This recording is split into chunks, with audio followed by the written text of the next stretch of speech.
Hey traders, checking into the stock market today. The Nasdaq bears able to punch through support. S&P 500 still yet to do so, but on the verge of it.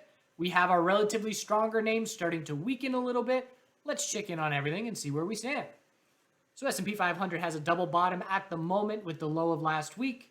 On the verge of it breaking, it was the financial sector and the healthcare sector that held up a lot better than the Nasdaq today. We know that the bulls want to see the Nasdaq leading up and the bears want to see the Nasdaq leading down. So certainly a day that bears enjoyed. And the weaker names are Nasdaq related. Semiconductors are more correlated to QQQ. And big tech names, there's a bunch of weakness in there, whether it's Meta or Google. They, of course, are looking at, that was a short that did not cover. Talk about a coin short, good reminder.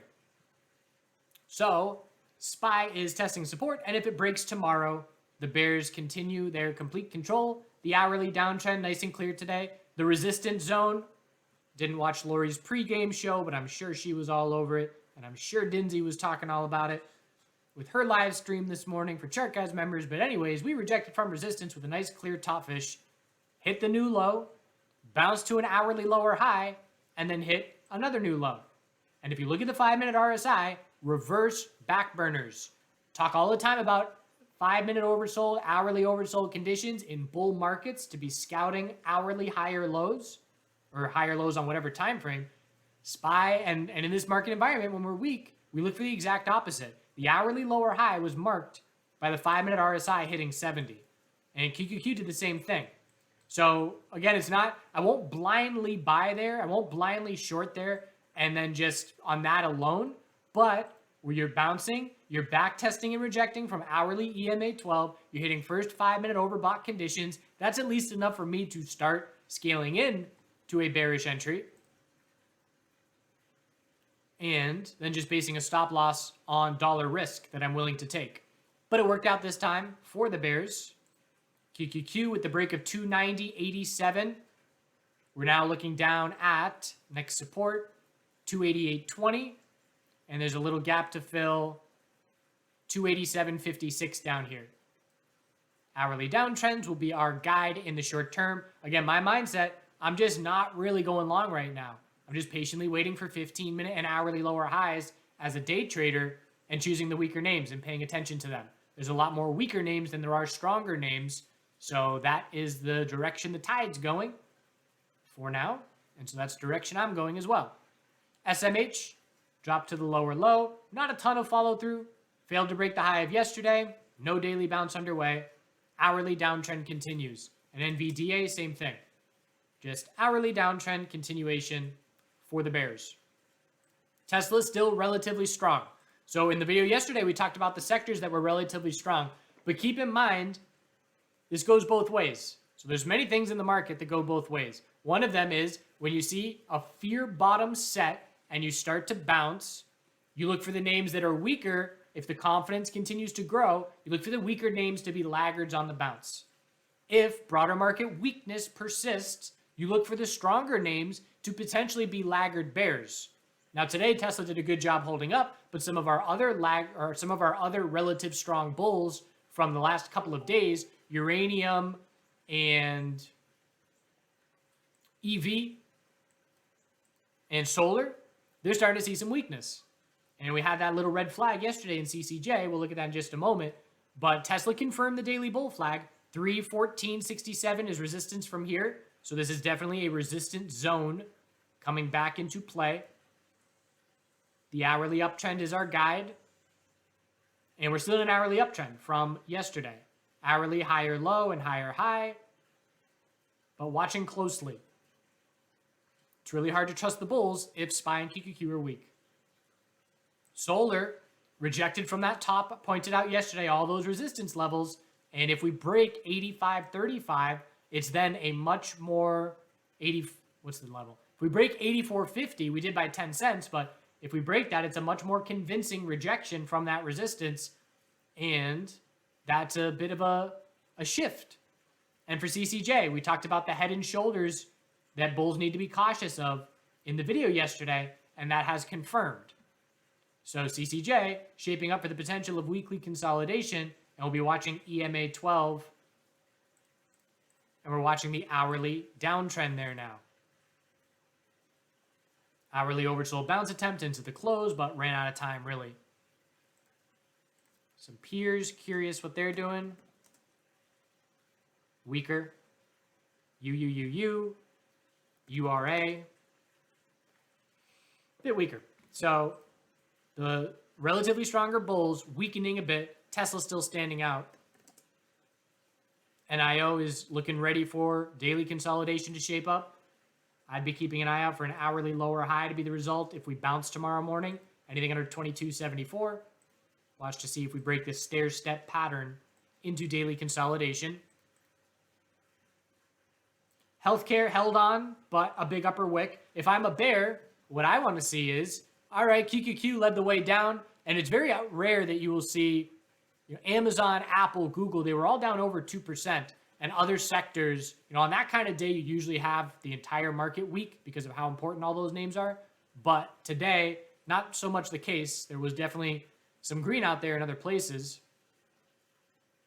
But XLV, so if I'm a bear, I want to see, QQQ, it's fine if you trade sideways or bounce a little bit, but I want to see tomorrow XLV and XLF break the low of today and set quick daily lower highs and then join Team Bear because they held up on Team Bull today.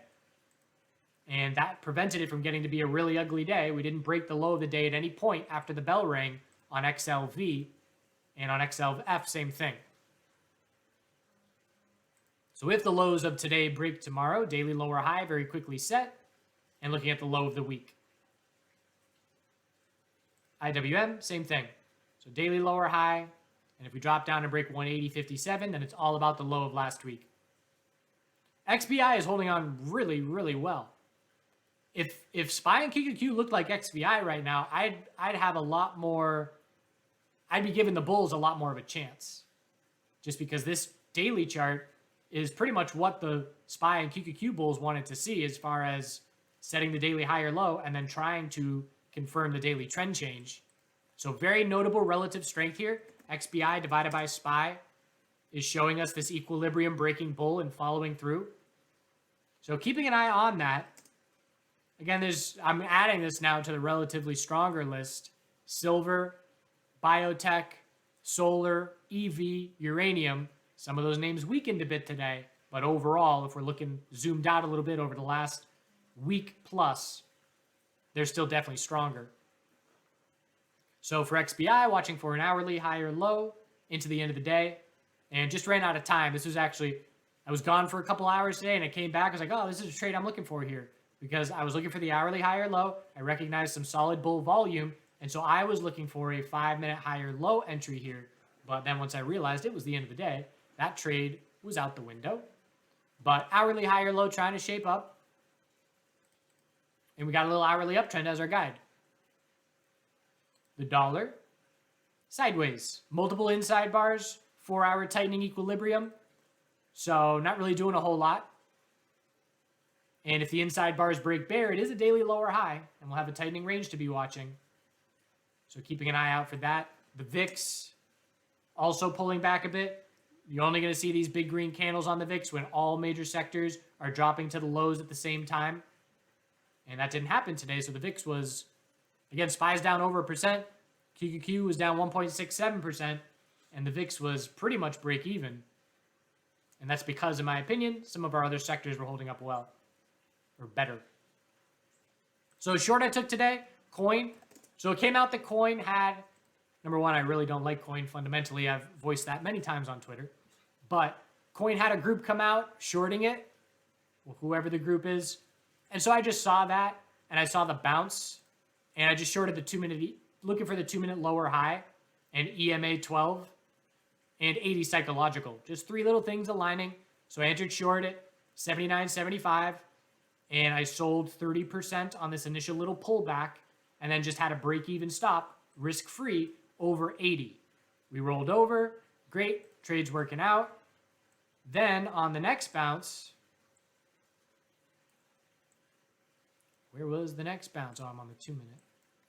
On the 15-minute here, I was looking for the 15-minute lower high. I wanted to add to my short.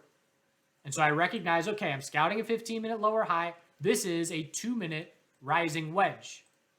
A rising wedge is when the bull breaks start to lack follow through.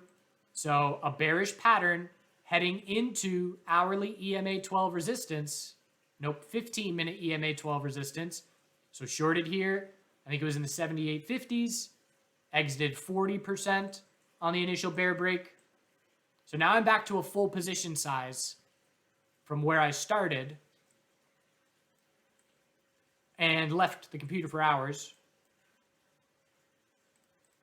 and stopped out half on the bull break of this 15-minute resistance and did not stop out my second half over 80. So I am swinging a partial position, and that's just to offset my SPY long-term no-touch position, which is obviously going down. So I want to offset that a bit. So I do have some swing on coin. Break-even is probably 80.50 or something like that.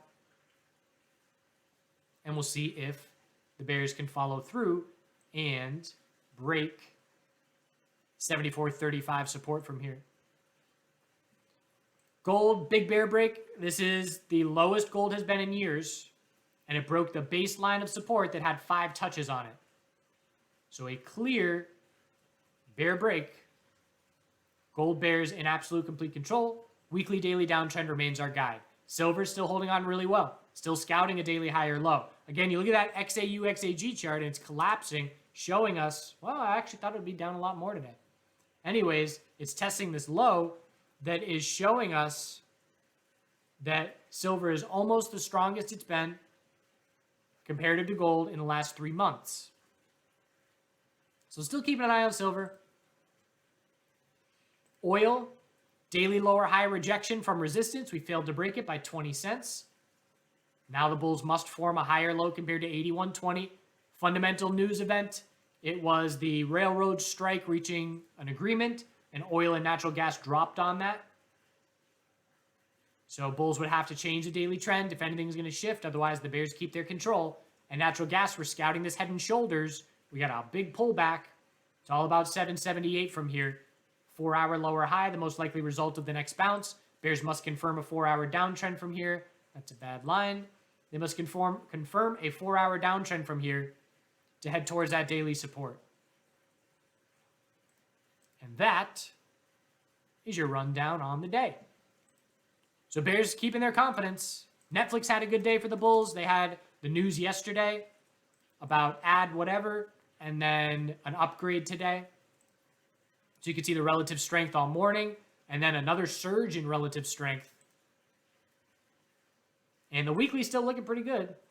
Certainly a big shift the last 2 days in Netflix. And if you go to Netflix divided by QQQ, you can see strongest it has been in a long time. News certainly helping with that, but 5% up on the day when everything else related to it was red. All right. Do good things. Appreciate you watching. I've got no end of video content. I haven't had a chance to record anything. So let's see. Unfortunately, the beehive looks like potentially pesticides. My patio is littered with the dead ones and their tongues are out, which generally is a sign of pesticides. So that made me upset. Don't use Roundup and herbicides and pesticides. There are ways you can do it with like vinegar. Just don't be a jerk.